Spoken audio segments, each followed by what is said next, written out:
The next phase of this debate discussion is going to be questions and answers back and forth between Michael and Mariano. Mariano, with his incredibly technically oriented mind, has pointed out to me that they don't have microphones at the moment. So we're going to take just a minute and set these up. And can you do that? You're okay with that? They're just saying they can both just stand at the podium. Yeah, because the other one feeds back. Oh, does it? Oh, okay. Sure. Yeah. Okay. Can everyone hear us in the back? No? I'm getting some thumbs up and I'm getting some no's. Okay, So, we'll raise our voices yeah, you really have to raise your voice and, you know, speak directly into that. So, okay? Apparently they feed back. Yeah, the one feeds back. Okay. We'll be careful. Shout. Okay. Okay. But don't hit each other.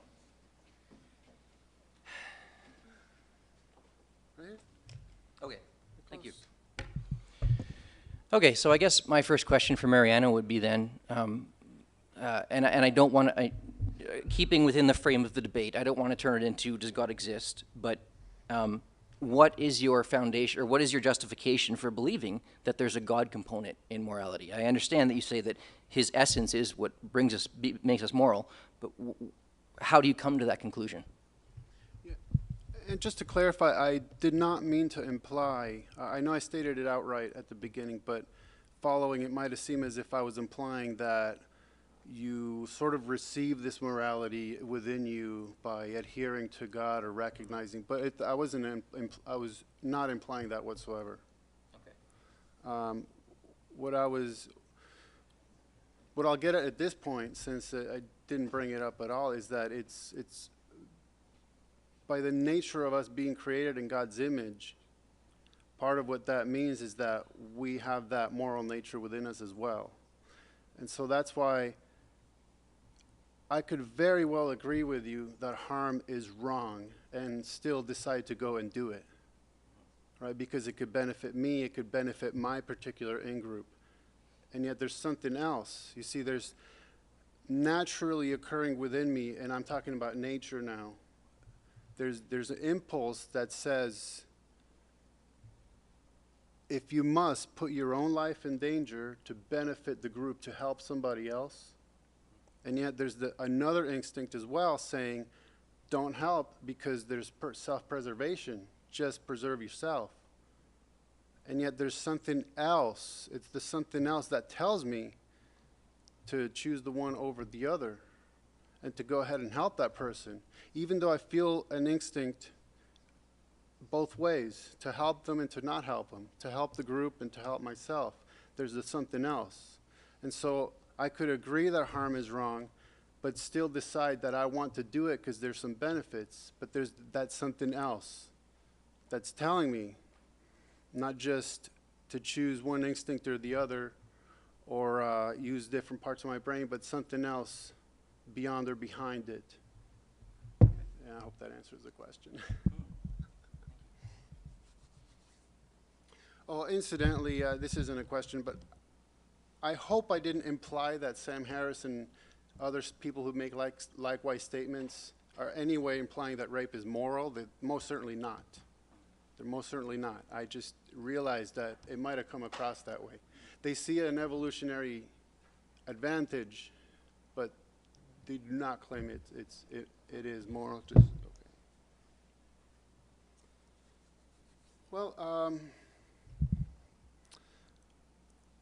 I hope this isn't too far off topic, but does forgiveness play a role in your moral view?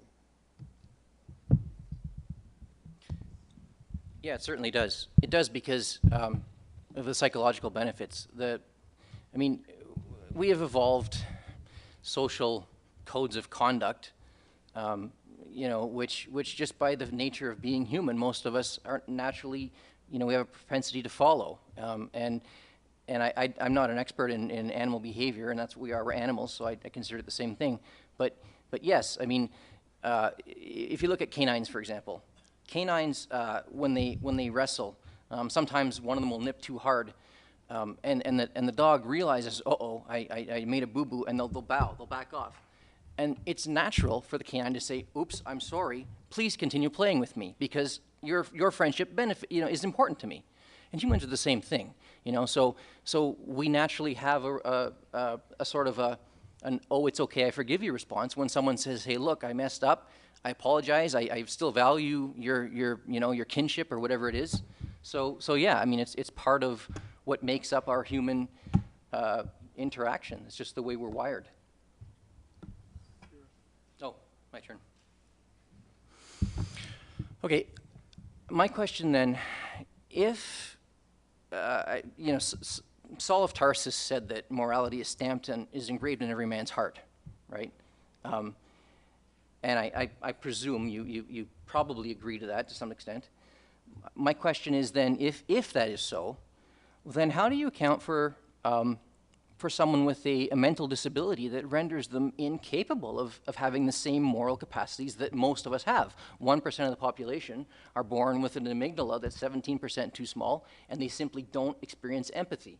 So 1% of the population can watch someone be, harmed in the most horrific way, and they'll just eat popcorn while it's happening, right? Whereas obviously most of us can't.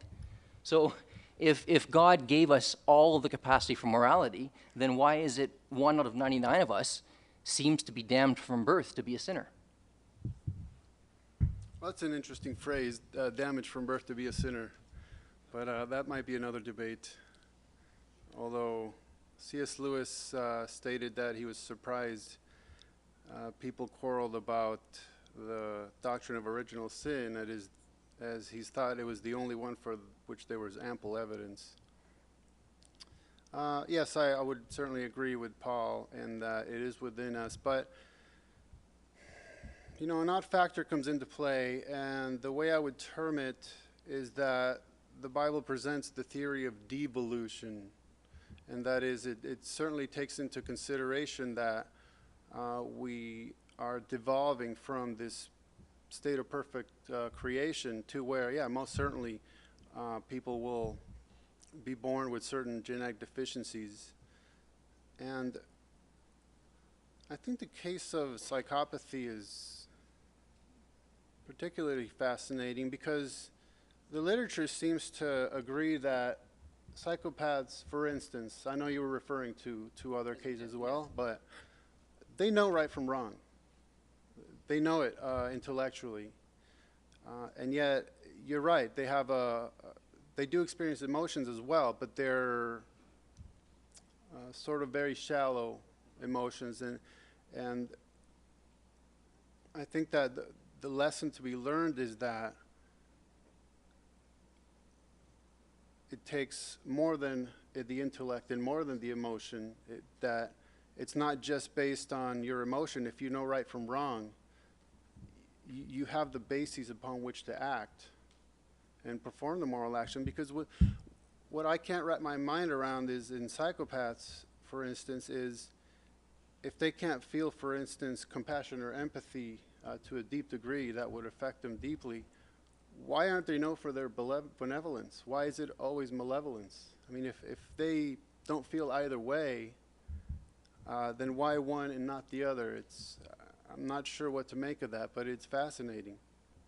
So I would ultimately say it teaches us something about morality, is that morality is this absolute, no matter how you engage it, whether you have your full cognitive abilities about you, whether it's mostly emotion or mostly intellect, we have ways to deal with it. And even those who don't, I mean, if we're talking about God judging our morality, our personal morality, of course, God would take that into account. But I think it comes back to the concept of recognizing that we're in this sort of fallen in state of entropy.